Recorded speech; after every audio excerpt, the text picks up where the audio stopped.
yan, alang-alang ho sa kalusugan ho ng mga bata, At ng mga saka lahat ng estudyante. school sakop nito, 'di Oo, ba? O may mga yan. ganyang project para po at the early stage Mm. naaagapan yung isang Mm. bahagi ng problema sa kalusugan ng mga bata. Oh, bakit daw ba mahalaga yung deworming? Kasi ho, pag Mm. may worm, pasintabi doon sa mga Oo. nag-aalmusal ho ngayon, ano, Mm. Pag meron hong bulate Katawan ang ng bata, bata. katawan ng bata, Mm. yan yung mga kinakain ho niya, yung mga bitamino, nutrition meron Hindi napupunta sinisipsip sa katawan. sa bulate Oo. napupunta. Walang Oo, nutrisyon na napupunta sa katawan, Oo, nakukuha ng oo. worm, o Buti kung, yon. isa o dalawa lang, may board of directors yung mga bulati na yan. Meron, 'di ba, ang dami nila. So so kailangan silang i-deworm. Hindi, hindi. Hindi, totoo yan naman, Oo, oo. Para oo. sa kalusugan ng bata yan. Kaya lang, Tsaka yung iba yung matagal ng programa ito ng gobyerno, by the way, oo, Tsaka sabi ng DOH, ligtas yung ginagamit nilang gamot para sa deworming. oo, So malaking oo. palaisipan, bakit merong bata na nagbuwis ng buhay after Mm. deworming at meron pang 7 others na sinamaan ng Sumama ang pakiramdam, pakiramdam. oo, Although oo. naka-recover naman po yung 7 Oo. others. Pero Alright? may problema do'n. Bakit nangyari ho Yes. 'yon, Oo. ha?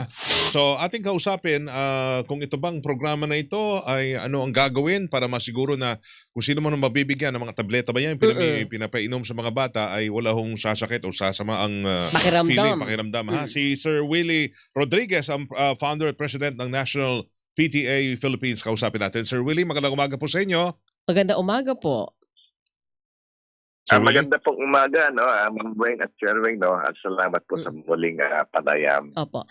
Sir Salamat sa Willie, oras. napag-usapan ba sa National Parent Teachers Association Philippines itong naging problema po sa deworming sa hahanay po ng mga estudyante?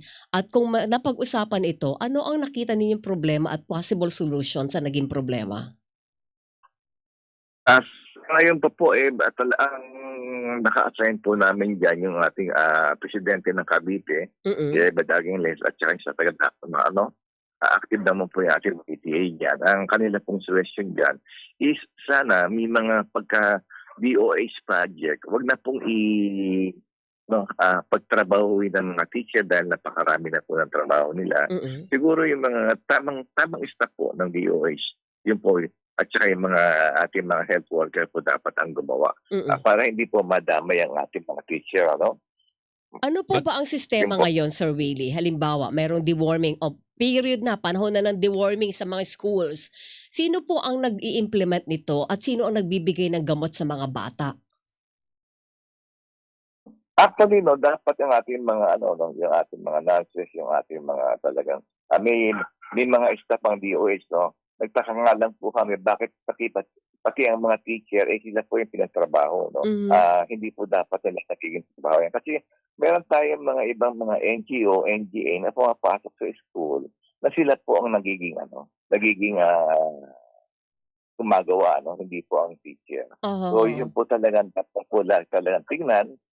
Siyempre po karamihan po dito naman, kung hindi po sa teacher, sa school, dito po sa mga barangay ginagawa, no? Mm. Ang ano po dito, sa amin po sa PTA, dapat po talaga, kung ano yung trabaho ng teacher, doon na lang po sila. Mm. Opo. Wag na pong dagdagan. Aabot mo ba to, Sir Willie, sa puntong ang mga deworming activity wag na gawin sa eskwelahan? Kasi hindi naman pwedeng maiwasan na hindi gagalaw ang mga teacher. Totoo. Kasi kailangan ipasa ho sa kanila yung mga paalala, pagbibigay ho ng mga waiver ba yan, pagpipirma, pag-explain. Kasi kulang din ho tayo sa mga health workers pag yan ay gagawin, di ba? Aabot kaya tayo doon tapos magiging bahala na yung mga magulang pa-deworm nyo sa mga barangay ang inyong mga anak. Yes po, dapat partisipasyon po yung ating mga dapat na mga barangay, no? Pero nga para sa amin, di ba, makikita po natin, iba po ang trabaho ng mga teacher, pero po pwede po nilang ilagay sa mga, kumbaga, sa recording, sa pag-alalay. Pero po yun sa pag-ano po ng gamot, madali lang po naman yan, ipapatak lang po yan kasi yung mga project, mga patak, di ba? So ano po dito, is talaga po dapat, hindi na po trabaho ng teacher. Yun po yung sa amin sa National PTA. At meron po dito is ang ating mga PTA po. Pero hindi naman aabot sa, hindi na gagawin sa mga eskwelahan yung mga deworming. Sa mga health center na lamang o barangay na mga kasiwa ho dan at wala na hong teacher na makakita na umaalalay pa sa mga estudyante.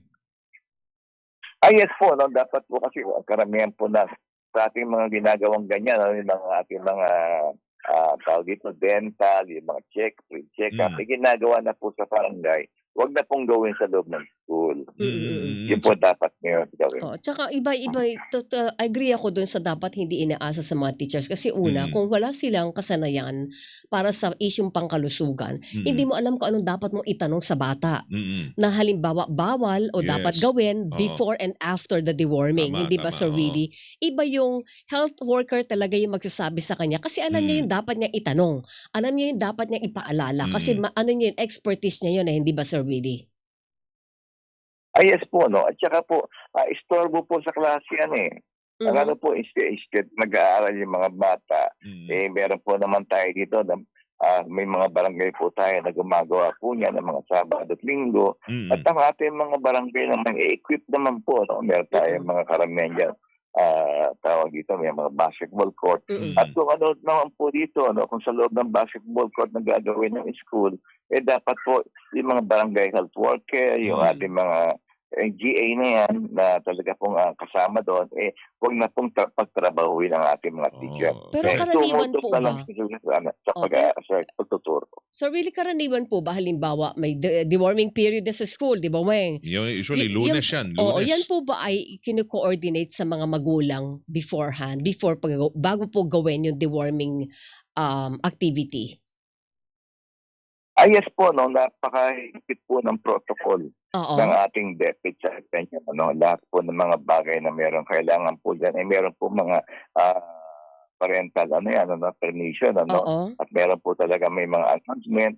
At ang ano po dito, ang nagiging problema nga lang po natin, yung ating mga, kaya ginagawa sa school, meron tayong mga magulang na talagang walang time.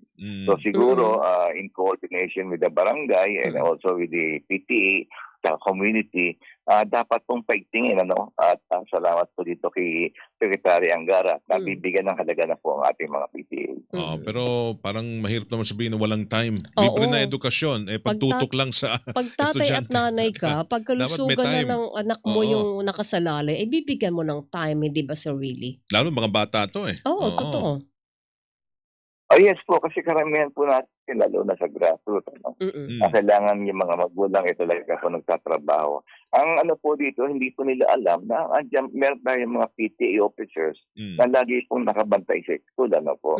So siguro po dito, sa amin sa mga PTA po kasi, ginagaya namin sa Valenzuela ng tatay-nanay, kami po yung nagsisilbi mga tatay, mga nanay, doon sa mga bata na hindi kayang asikasuhin ng kanilang mga magulang. Maganda yun. Hindi kayo yung aalalay sa walang parents. Kaya ba yun? Yes po. Kaya po yun kasi nga po meron tayong mga magulang na talagang ang Pilipino po kasi pagka inatasan mo sila ng isang pagboboluntarismo, talaga pong aadyak po yan, gumagalaw po yan. At ang po dito, nakatutok po sila sa kanilang mga bata ng po natin dito, hindi lang po sila dapat tumutok sa kanilang anak dahil po ang environment po nila dapat maganda po para po sa protection ng kanilang mga anak. Pero pwera lang sa usapin ng deworming kasi ito'y medical na hakbangin to. Dapat dinadaan sa mga pagkonsulta sa mga medical personnel, doktor, bago ho isagawa. Kahit na may PTA, baka sasabihin nyo, PTA na lang bahala dyan. Baka mamaya, iba yun. magpapasahan tayo ng sisi pag may problemang nangyari. Sir Willie. Ayos po, ang lang po lang, alalay lang po, mga information dissemination, reporting, at saka pag-alalay sa mga bata, yun po dapat ang ginagawa ngayon ng ating mga NGA to ask the PTA to help with the school na kapag gagawin sa school, isama na rin po ang PTA sa pag-asikaso ng mga bata. Sir Willie, panghuli sa akin lang, ano ho magagawa ho ng asosasyon ho ninyo? Lalo na ho sa magulang nitong batang namatay dahil sa deworming, yung grade 4 student na yan sa 13 Martires sa Cavite. Kasi baka sila ho ay kanino sila magrereklamo sa sinapit ng kanilang anak na wala na, wala ho ng anghel ang pamilya. Actually po, no, kapag sa loob po ng school nangyari, no, may protocol po tayo diyan. At ang ano po dito, ang mga magulang naman po ay nagpunta na rin po sa NBI Mm. at kasama po na ano po dito sipag po yung ating PTA ng General Triasal po. Lagi po sila nakikipag-communicate. Mm. At ang ano po dito, duty ng mga PTA po dito, talaga sa mga bagay na ganyan, is talaga pong pinag-iisipan, pinag-aanuan. So, nagkaroon na po kami ng panayam. So, yun po yung aming ginagawa dyan. At ang ano po dito, no, ano po dito, ang karamihan po ng mga PTA kasi, no, kapag meron po mga problema na ganyan, ang ating mga teacher po ay government employee, no, Mm. hindi po sila pwedeng makipagkomunikasyon sa ating mga punong bayan kasi nga po may protocol, ano, marami Opo. silang dadaanan. At ang dito ating mga PTA po, idirekta na po kapag kami nakita po silang problema, may mga kailangan iparating kay Mayor, kay Congressman, Mm. ano po dito, diretso na po sila Okay, ako na nakakapag-usap. last point ko na lang. Sir Willie, ito ay ginagawa ang deworming sa mga schools nang may waiver, di ba? May waiver sa parents kung papayag o hindi. So, Mm. pwedeng tumanggi ang mga magulang kung hindi sila kampante. Kung ayaw nila at gusto nilang ipagawa sa labas ng school ang deworming ng anak. Yes po, no, kaya nga Mm. meron tayong tinatawag na parent consent, Yes. yung ating waiver. Mhm. At ang ano rin po naman kahit na po may waiver, no, automatic hindi po yan nagsasabi na wala pong pananagutan. Mhm. Lahat kahit may waiver, meron pa rin itong pananagutan. Ayun. So, walang makakaligtas kung mayroon magkamali. Oo. But this time, Pero ngayon, basta ang mga magulang, may choice po kayo mm. na pwede niyo sa labas ipagawa yung deworming ng anak ninyo. Kung hindi kayo kampante, Mm. na sa school gagawin ito or meron kayong ibang implements na pwedeng gawin para sa kalusugan ng anak ninyo. Di ba, Sir Willie? Yun ang malinaw doon. Yes po, marami pong paraan. Ano? Meron po dito, may sample sa amin. Ang inaano po rito, ang mga barangay, ano? Yung mga health worker, minsan po ipinapadala na lang po yung mga gamot sa bahay, Mhm, katulad ng nangyari sa amin sa ano. And then, may mga option po sa Opo. pagpapaputla ng mga bata. Oo, Alright, sige yun. Thank you, Yun lang. Sir Willie, Sir sa Willie, oras. good morning. Thank you. Thank you po, Ma'am Wings at Sir Wing. Maraming pong salamat. Magandang Salamat. umaga, sir. Si Ginoong Willie Rodriguez, founder at president ho ng National PTA